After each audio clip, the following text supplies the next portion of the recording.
écoutez, faisons de la hauteur. Il y en a qui comprennent après qu'on ait expliqué 4 fois, n'est-ce pas? Il y en a qui redoublent la classe 4 fois pour passer au niveau supérieur. Là, vous parlez de l'honorable, je dirais même pas honorable, député. Un député n'est pas forcément honorable.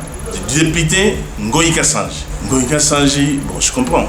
À peine juriste, je veux dire assimilé à un juriste, diplômé d'une école parallèle.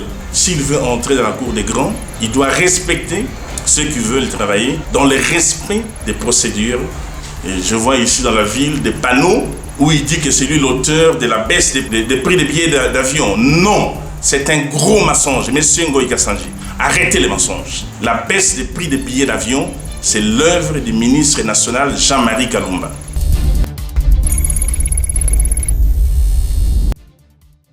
Monsieur Marcelin Bilomba, bonjour. Bonjour. Vous êtes conseiller principal du chef de l'État en charge de l'économie et des finances. Vous vous êtes déplacé justement pour la ville de Mbuji-Mayi. Est-ce que nous pouvons savoir le pourquoi vous êtes ici? Je pense que le centre de gravité des activités de la nation, d'une manière générale, se passe actuellement depuis une semaine dans l'espace Grand Kasaï, suite à la présence du chef de l'État en Mbuji-Mayi qui a fait une tournée, qui a visité Mbuji-Mayi, qui a visité Kabinda, qui a été dans des coins et recoins du Kasaï oriental, et demain il se rend à Kananga, dans le Kasaï central. Et c'est pourquoi je suis là. Je suis là parce que je suis membre du comité de pilotage du projet présidentiel de lutte contre la pauvreté et la réduction des inégalités sociales. Et nous travaillons avec FPI qui a dans son portefeuille, dans des projets que je pourrais dire des projets légers, de construction de complexes scolaires et de complexes hospitaliers. Et dans les projets lourds, en collaboration avec l'Égypte, nous avons de grands projets tels que la liaison Mbuji-Mayi-Kananga en route sur une linéaire de 186 km par des Égyptiens, la société Samkrit, qui est ici depuis 1 mois, qui a pris possession du lieu, et bientôt vous verrez 15 premiers kilomètres seront construits dans des projets lourds.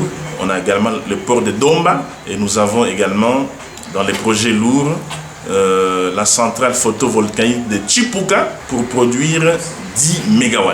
Quand vous avez parlé du projet ou du programme du chef de l'État contre les inégalités et la pauvreté, parlons d'abord des infrastructures scolaires et sanitaires. Où est-ce que vous en êtes? Les travaux évoluent bien? Nous sommes au niveau de taux de réalisation à pratiquement 45%, ce qui est un taux acceptable et qui correspond au taux de décaissement des fonds.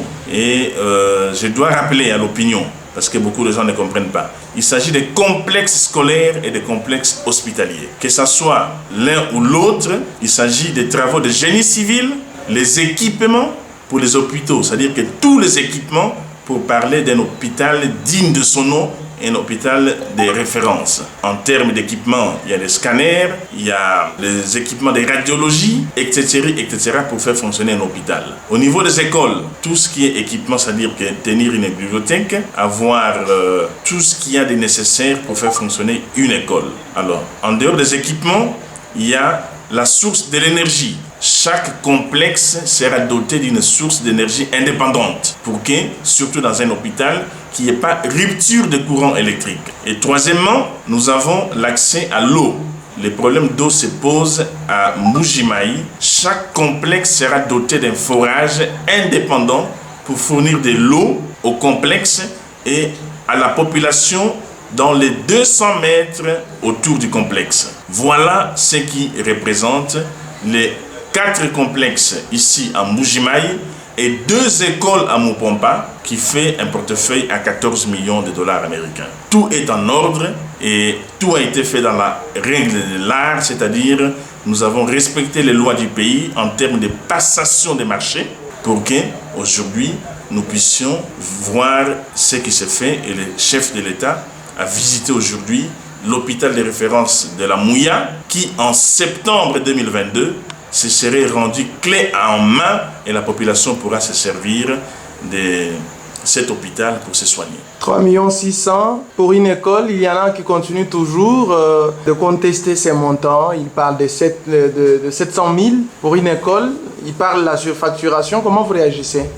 Bon, écoutez, faisons de la hauteur.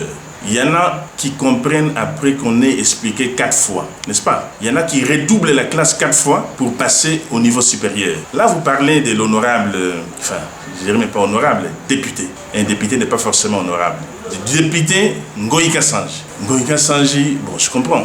À peine juriste, je veux dire assimilé à un juriste, diplômé d'une école parallèle.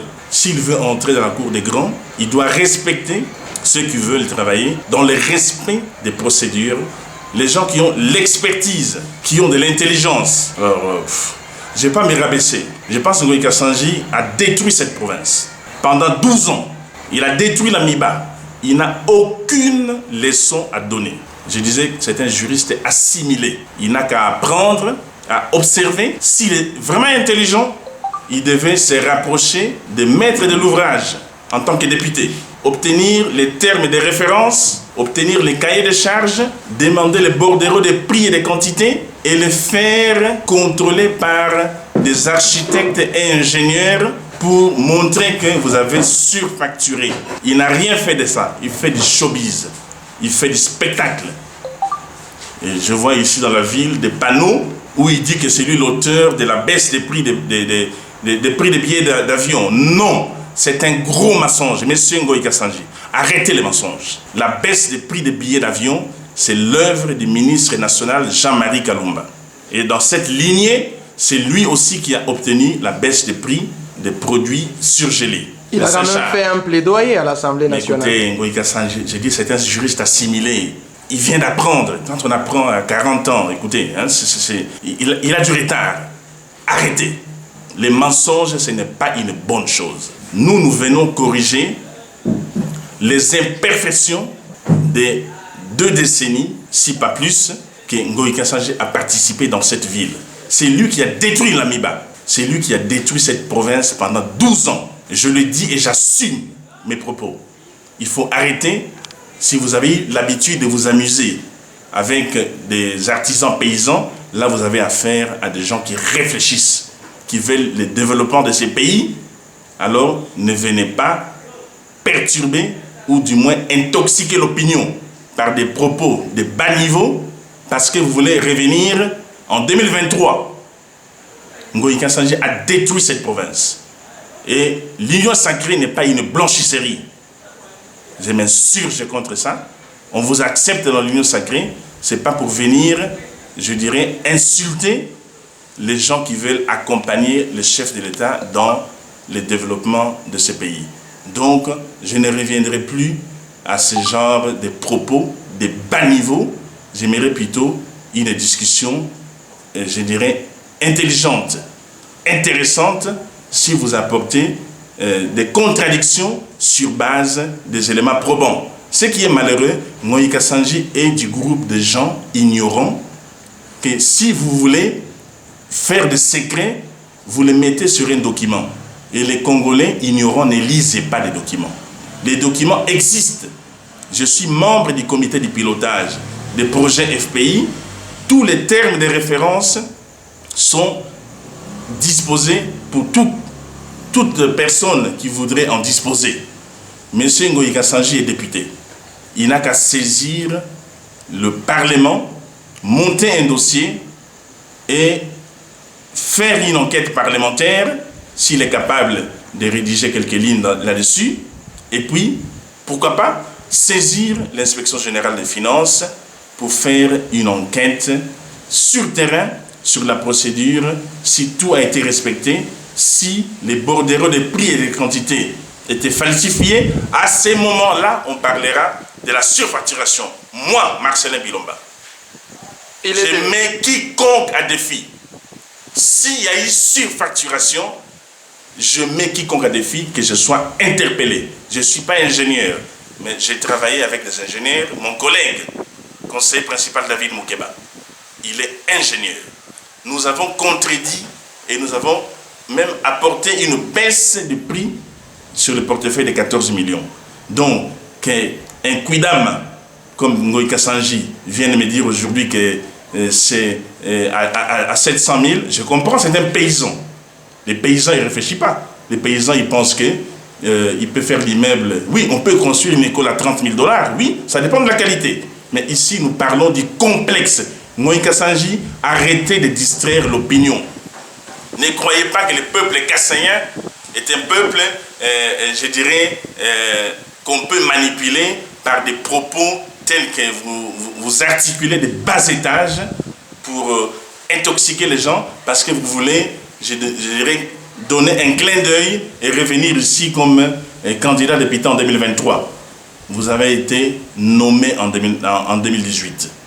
En 2023, ce seraient des élections libres, démocratiques et transparentes.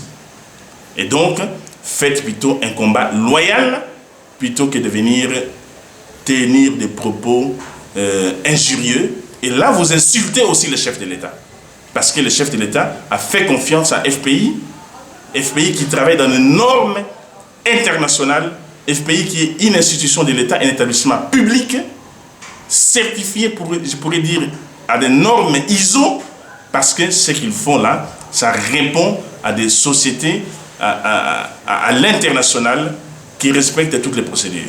Donc, arrêtez de venir en province en croyant que la province c'est le lieu où on vient manipuler les gens avec quelques propos tels que vous le faites. Si vous êtes un homme, alors venez me voir. Il est quand même député national, raison pour laquelle il a interpellé le ministre des ITP. Non, mais non, quel député national? Député national de l'élection 2018, on en sait quelque chose. Des gens qui étaient nommés. Qu'est-ce qu'il a fait? Qu'est-ce qu'il fait? Qu'est-ce qu'il fait comme déclaration du haut de la tribune de l'Assemblée nationale? Nous connaissons les gens qui travaillent, les gens qui sont capables de mener des dossiers et de faire des propos qui font avancer le fonctionnement de l'institution Assemblée nationale. Et Marcelin Bilomba, il estime, lui, par exemple, que accompagner le chef de l'État dans la gratuité de l'enseignement signifie avoir aussi beaucoup d'écoles. Vous avez avoué ici qu'une école même de 300 000 peut exister, de 700 000. Pourquoi ne pas en multiplier au lieu de mettre un peu beaucoup de moyens? Nous sommes dans Mbujimayi, la ville, province, capitale, je peux dire, de la province de Kasaï-Oriental. On a droit à offrir aux enfants des conditions meilleures, pourquoi pas. Le complexe est justifié. Le complexe scolaire de Kalenda Moudichi, le complexe scolaire du 4 janvier vont accueillir des milliers d'élèves. Des petites écoles de 6 classes à 100 000 $, nous les ferons à Mupompa, tel que c'est prévu. Nous le ferons à Miabi, nous le ferons à Katanda, nous le ferons dans d'autres territoires tels que l'Upatapata. Mais ici, nous sommes à Mbujimayi. Nos élèves, nos enfants ont droit également à étudier dans de bonnes conditions. Ils ont droit, nos mamans, nos frères et sœurs, à aller dans des hôpitaux dignes de ces noms. C'est pourquoi nous investissons dans des hôpitaux de référence. Si Ngoïka Sanji se faisait soigner dans les dispensaires du quartier quand il était ici en tant que gouverneur, qui ne pensait pas que moi, qui ai choisi de venir ici, avoir un pied-à-terre dans ma province, ce qui est tout à fait normal, que j'irai me faire soigner comme lui, il s'est soigné à Bakwadianga, dans des dispensaires de coins et tout ça. Non, nous voulons des hôpitaux de référence pour que les gens se soignent. Alors, arrêtons de croire que les gens de la province ne réfléchissent pas et que les gens de la province n'ont pas droit à vivre décemment, comme c'est le cas dans des grandes villes de ce monde, à l'instar de ce que nous essayons de faire également à Kinshasa. Alors, honnêtement, Marcelin Bilomba, pourquoi votre fondation fait son apparition juste pendant que nous parlons de l'affaire des 14 millions d'IFPI? Est-ce que ce n'est pas dans un objectif de postuler en 2023? Écoutez, M. Jean-Baptiste, je n'aimerais peut-être pas parler de moi. Je vais vous dire que je suis en 20 ans en arrière. Vous pouvez le vérifier. Google. Entrez dans Google. Je suis venu dans cette ville de Mbujimayi. Nous sommes en 2001. Je suis venu recruter des étudiants que j'ai amenés de Mbujimayi pour la Suisse dans mon université à moi. Vous pouvez entrer dans Google. GBI, Geneva Business Institute. Je fus celui qui a créé cette université. Je suis également le promoteur de Transkin International. J'ai fait travailler des gens dans ces pays. J'ai drainé des millions de dollars américains dans cette société de messagerie financière. Je n'avais que 24 ans. Donc, vous n'allez pas me dire que je viens faire quelque chose en Mbujimayi. Si je vous dis qu'il y a 20 ans en arrière, je l'ai fait. Je suis venu recruter des gens ici pour la Suisse. Quand je le faisais, peut-être Ngoï Kassanji, il cherchait des diamants dans... Vous savez ça, quoi? Vous fouillez les diamants là. Polygone ou quoi? Polygone ou dans vos histoires là des Loubilange. Lui, il était là en kilote en train de chercher les diamants.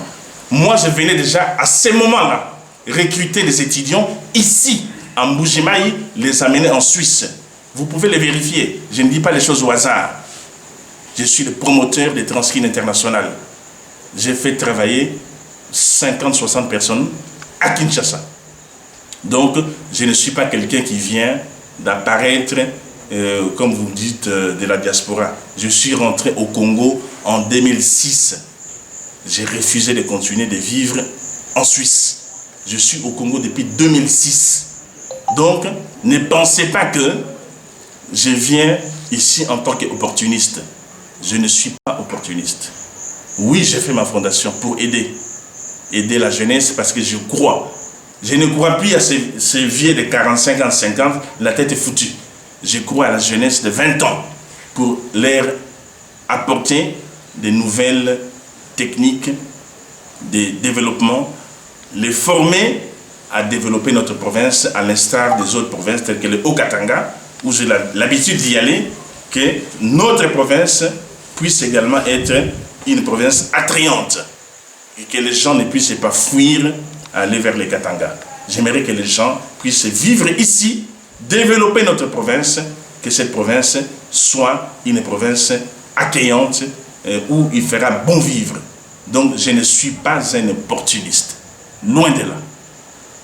Loin de là. Deux dernières questions. Pourquoi ça vous fait mal? Pourquoi c'est vous qui réagissez à tout moment quand on parle de ces projets?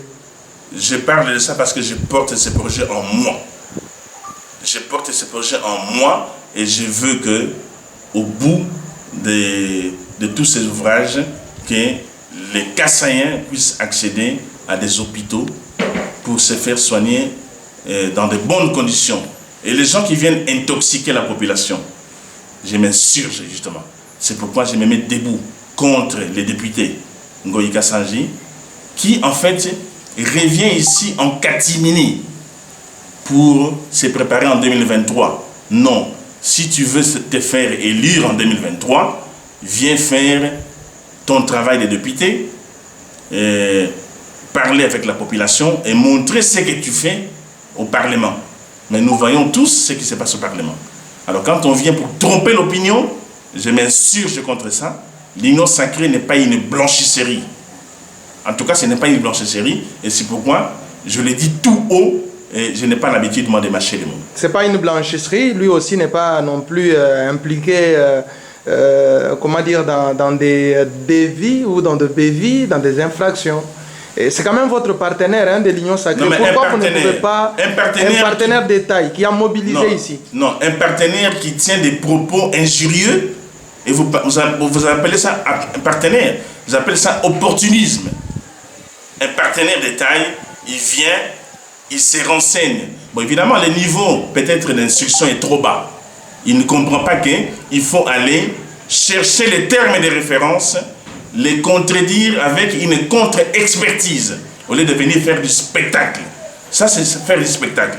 Donc, des gens comme ça, je dis, on ne peut pas les accepter dans la cour des grands, où c'est l'intellect, l'expertise et le faire, je dirais, le know-how, c'est-à-dire que ce que tu as comme connaissance, qui importe.